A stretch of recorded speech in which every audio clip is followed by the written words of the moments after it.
Bismillahi, Assalamualaikum warahmatullahi wabarakatuh. Talkshow Komunikasi edisi kedua, Alhamdulillah kembali bisa menyapa teman-teman. Kali ini kita akan ngobrolin tentang sastra profetik, kenali lebih dekat. Saya sudah menghadirkan seorang narasumber, beliau seorang dosen di Sastra Unpad Bandung, seorang penulis, mantan ketua Forum Lingkar Pena, dan juga seorang doktor dari sastra Universitas Indonesia. Di kesempatan kali ini kita akan menggali apa sih definisi atau hakikat dari sastra profetik, kemudian ciri-cirinya seperti apa, kemudian siapa sih yang bisa diidentifikasi sebagai seorang penulis profetik, sumbangan sastra profetik untuk dunia, dan juga resep-resep manjur bagi seorang penulis profetik tetap produktif di era pandemi sekarang ini. Langsung aja kita tanya kepada beliau, apa sih sebenarnya sastra profetik itu? Sastra profetik itu. Sastra profetik berarti profetik menjelaskan kata sastra lah, diterangkan, menerangkan gitu. Berarti yang profetiknya apa? Sastra. Gitu. Jadi di sini objeknya, subjeknya sastra. Kemudian keterangannya profetik. Berarti sastra yang memiliki jenis kelamin profetik gitu. Sastra yang memiliki identitas profetik ya. Nah, profetik di situ adalah diambil dari satu istilah umum sebenarnya udah lama istilah profesi, profetis, profetik gitu. Yaitu kenabian gitu. Walaupun ada makna lain ya, makna lainnya ya sastra yang menjangkau masa depan, profesi gitu. Kayak ramalan gitu, profesi. Nah, tetapi sebenarnya keduanya bisa bersatu istilah itu karena sastra profetik tidak hanya berbicara tentang hal-hal yang manusiawi, kemanusiaan seperti itu, tapi juga berbicara tentang yang gaib, yang transenden, gitu, yang ke depan, yang mungkin tidak terjangkau oleh rasionalitas kemanusiaan tadi seperti itu. Jadi profetik di sini berarti profesi tadi, tapi bisa juga kenabian seperti itu. Nah itu secara definisi ya, secara definisi. Dan ini diperkenalkan di Indonesia salah satunya ya oleh Kunto Wijoyo ya, untuk sastra profetiknya. Kalau mungkin untuk jurnalisme profetik mungkin lain lagi. Tapi kalau untuk sastra profetiknya ya yang sering mengungkapkan itu Kunto Wijoyo. Ya. Kemudian ciri-cirinya seperti apa nih? Bagaimana kita mengenali sebuah sastra itu bisa dikatakan sastra profetik gitu? Ya, kalau menurut saya pribadi ya, sastra profetik itu ya membaca dari sana sini, termasuk membaca Kunto Wijoyo gitu ya. Nah, kemarin di forum IG saya juga bahas bukunya Maklumah Sastra Profetik Kunto Wijoyo ya. Dan itu panjang lebar sebenarnya, panjang lebar sekali.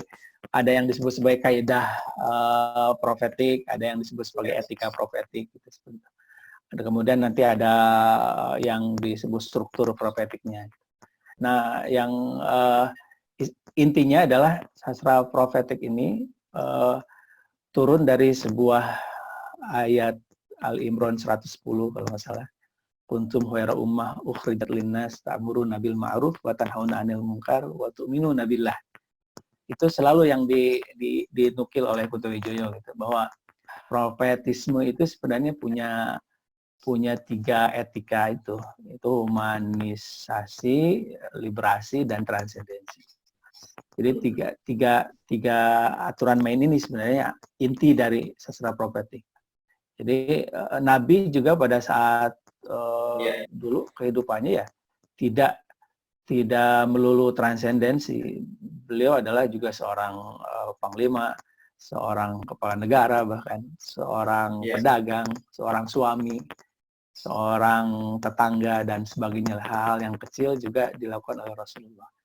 Jadi proses profetisme itu hablum minallah hablum minannas. Ya, transendensinya adalah Ya. hablum minallah gitu. Itu tanda bahwa itu profetik kan, karena memang profetik punya struktur transenden yang menurut Kunto Wijoyo Islam, berdasarkan kaidah keislaman seperti itu. Jadi walaupun nanti sastranya dibaca sebagai sastra umum, tapi tidak ada simbol-simbol Islam yang verbal, tapi justru disitulah profetismenya. Karena tidak hanya transendensi Islam, tapi juga ada apa namanya, ada humanisasi tadi dan ada liberasi. Di hal tentang kemanusiaan, selama itu tidak bertentangan dengan Islam, itu bisa disebut sastra profetik sebenarnya. Ditulis oleh siapapun bisa sebenarnya. Tapi kalau sudah isinya kemanusiaan, tetapi di dalamnya ada yang bertentangan dengan kaidah keislaman, itu nggak bisa disebut sebagai sastra. Ya. Kemudian penulis di Indonesia atau di dunia yang barangkali dia menerapkan baik secara langsung ataupun nggak langsung sastra profetik, itu kira-kira penulisnya siapa aja kan? Hampir seluruh sastrawan yang sufistis gitu ya, itu sebenarnya punya tendensi profetik. Kalau di mungkin Iqbal ya, Muhammad Iqbal itu jadi prototipe keprofetikannya Kunto Wijoyo. Ya, Muhammad Iqbal itu bahkan istilah profetiknya juga dari Muhammad Iqbal. Ketika Muhammad Iqbal itu menceritakan bahwa Rasul itu setelah Isra Mi'raj itu tidak betah di langit, tapi dia turun lagi ke bumi gitu. Nah, itu profetisme di situ istilahnya. Karena dia tidak hanya melangit tapi juga membumi. Kalau misalnya ya enak di langit, ya turun aja ke bumi, nggak mau mungkin ya. Tapi justru tugasnya adalah di bumi. Nah, kemudian kalau di Indonesia ya diantaranya mungkin MH Ainun Najib, kemudian ada juga Taufik Ismail, atau yang karya populer ya bisa saja Habibur Rahman El-Siraji itu punya profetisme. Ya. Kemudian ini kan, kenapa sih seorang Muslim, khususnya penulis Islam ya, perlu mengenali dan mempraktikkan ya sastra profetik itu? Ya, sebenarnya kalau melihat dari apa yang disarankan Kunto Wijoyo, profetisme itu harus didekati tidak dari atas, tapi dari bawah, dari dalam dan dari bawah. Itu namanya struktur profetiknya. Kalau dari atas, seseorang yang ingin menerapkan sastra profetik mungkin dari konsep-konsep, dari ayat-ayat, kemudian turun ke sastra. Nah, justru profetisme menurut Kunto Wijoyo itu harus dari kasus bawah gitu, dari kasus ceritanya, dari inti ceritanya. Nah, kesalahan kita kebanyakan penulis Muslim justru dari ayatnya dulu gitu, sehingga si sastra itu seperti teks dakwah atau bukan fiksi murni, tapi dia sudah alih-alih ke khutbah Jumat gitu begitu. Nah, padahal fiksi itu juga punya strukturnya. Makanya kalau menulis ya tetap harus seperti fiksi, tapi di dalamnya ada nilai. Nah, ada nilai, ada imajinasi, gitu, ada struktur nilai imajinasi. Nah, atau dari bawah bahkan lebih ke konflik masyarakat lebih jauh lagi. Nah, jadi harus seorang Muslim yang baik akan profetis karyanya sebenarnya, gitu. Tanpa mereka menyengaja atau saya akan menulis profetis, bukan gitu. Tapi kalau penelitian bisa ya, misalnya saya akan meneliti MH pakai metode sastra profetik, itu bisa. Itu berarti kan dari konsep. Tapi kalau penulis Muslim, selama dia menurut Kunto Wijoyo ya, selama dia jadi Muslim yang baik, kemudian dia penulis dia tidak akan tidak profetik. Pasti gitu ya. Jadi itu dipahaminya harus dari sana gitu. Bukan berarti dari konsepnya dulu, kemudian saya nyari transendensinya nih, nyari humanisasinya nih. Enggak, justru abaikan itu semua, menulislah sebagai seorang muslim, maka di situ akan ditemukan profetik.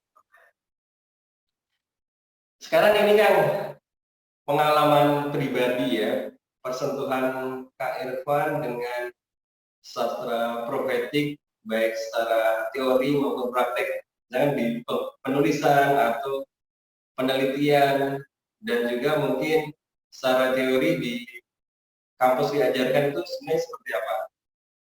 Iya. Persentuhan Kak Irfan. Ya, kalau secara teori belum ada ya yang saya pelajari dari dosen-dosen saya, termasuk di S2 dan S3 gitu. Tidak ada istilah sastra profetik ini. Yang ada ya istilah-istilah barat lah gitu ya. Yang dijejalinya teori-teori barat dari mulai strukturalisme sampai post-strukturalis gitu. Dari sosiologi modern sama sosiologi postmodern. Tapi saya bertemu dengan karya Kunto itu sejak S1 ya. Skripsi saya tentang marifat, daun-daun marifat. Gitu. Puisi-puisi Kunto Wijoyo saya teliti secara struktural dan semiotik.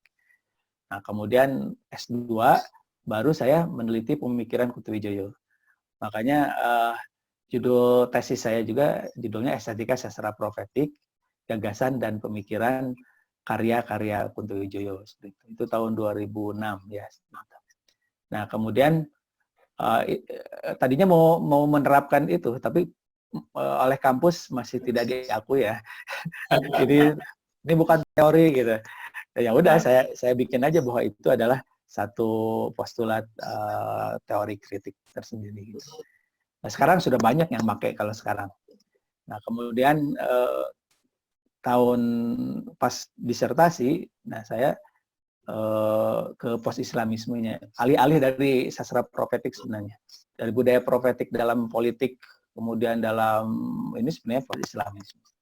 Jadi itu kata lain sebenarnya. Jadi saya menemukan satu kata atau istilah lain dari objektifikasinya sastra profetik Kunto Wijoyo itu pada post-islamisme. Itu.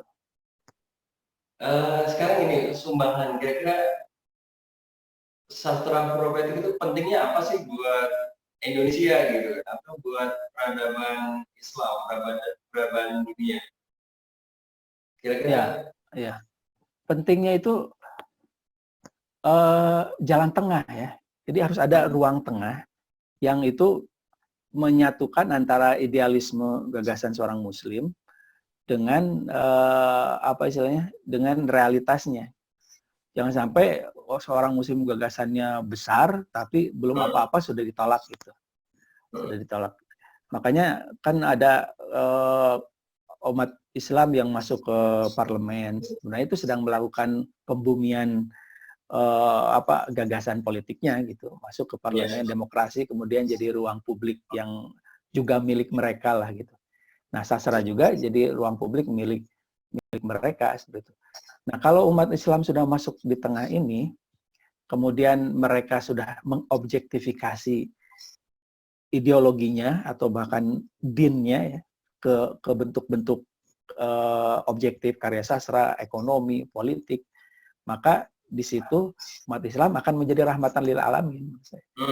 Jadi Islamisme justru bukan menjadi jargon lagi, tapi di situ sudah Islam sudah masuk pada nilai-nilai objektif.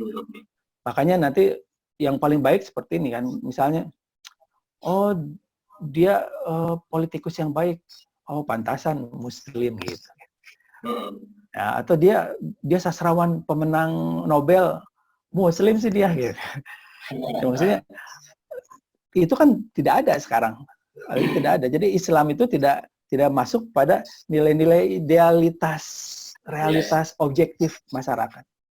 Kebanyakan kan masih teori, harusnya pemerintah yang bagus itu gini, tapi masih korup misalnya kan. Harusnya khilafah gini, tapi kemudian pada praktiknya tidak paham masalah mengatur sosial masyarakat. Nah, itu ada gap. Nah, untuk menghilangkan gap itu sebenarnya yaitu post-Islamisme, kemudian profetisisme itu harus Ya, dijalankan. ya. Kalau seorang penulis sendiri bagaimana Kang? Bagaimana dia bisa menerapkan atau berkontribusi menerapkan nilai-nilai profetik dalam karya sastra? Langkah-langkah apa yang harus diambil sebagai seorang penulis? Ya, pertama harus dilandaskan pada struktur keislaman dia. Makanya Kuntowijoyo menyatakan ada yang disebut sebagai strukturalisme transendental. Strukturalisme transendental. Ya, Jadi dari mulai tauhid, akidah sampai muamalah itu semua berada dalam struktur Islam seperti itu ya. Nah, kemudian seorang penulis harus memosisikan itu. Nah, niatnya harus betul dulu. Makanya disebut sebagai sastra ibadah. Dia bersastra sebagai ibadah gitu. Kalau misalnya bersastra dengan niat yang lain itu udah mulai itu profetisme mungkin isinya profetik ya, tapi kemudian caranya cara dia apa istilah promonya, cara dia bisnisnya dan sebagainya itu juga harus sesuai dengan apa ibadahnya tadi, nilai ibadahnya. Nah, kontennya tentu saja bisa dilekatkan pada apa yang dipahami dari keislamannya. Misalnya dari pemahaman dia tentang Al-Qur'an gitu, tapi diturunkan pada apa realitas objektif fiksional kalau dia menulis fiksi ya. Jadi jangan sampai menurunkan ayat Quran dari atas tadi saya sebutkan. Jadi harus dilandaskan pada struktur itu. Selama ini kan kalau sastra nilai-nilainya nilai-nilai barat biasanya ya, itu yang jadi struktur atasnya, superstructure-nya itu biasanya mitologi Yunani gitu kan. Mitologi. Bahkan tokoh-tokohnya sampai mitologi Yunani hafal banget tuh. Atau berdasarkan Jawa misalnya itu wayang gitu ya. Hindu itu wayang semua. Nah, kalau profetisme biasanya kenabian, kemudian kisah para sahabat yang mungkin semangatnya diambil gitu disadur. Kemudian juga para nabi, kisah Khidir misalnya. Khidir itu banyak sekali tuh versinya, itu profetis menurut saya. Kemudian kita misalnya semangat Nabi Musa dan sebagainya. Jadi semua sebenarnya transformasi dari nilai-nilai ideologis masing-masing. Nah, kalau profetisme teistik Islam itu ya biasanya harus merujuk ke Quran, Sunnah. Walaupun nanti yang tugasnya melacak itu kemana adalah para kritikus ya. Ini Kuntowijoyo ini sebenarnya larinya ke Nabi Sulaiman misalnya. Atau kemana itu tugas kritikus. Justru sastrawan harus pandai-pandai mengemas itu. Tidak ini seperti misalnya ayat-ayat cinta kalau itu sebenarnya bisa dilihat bahwa kesananya ya ke Rasulullah, para perempuan-perempuannya Khadijah, Aisyah gitu. Ininya apa fahrinya ya Rasul, terus siapa lagi Nabi Yusuf ya, Yusuf sama Rasul itu kan dipadukan gitu. Nah itu sebenarnya strategi naratif. Tapi kalau karena populer itu pelacakannya sangat mudah, apalagi di situ ada ayat-ayat gitu ya.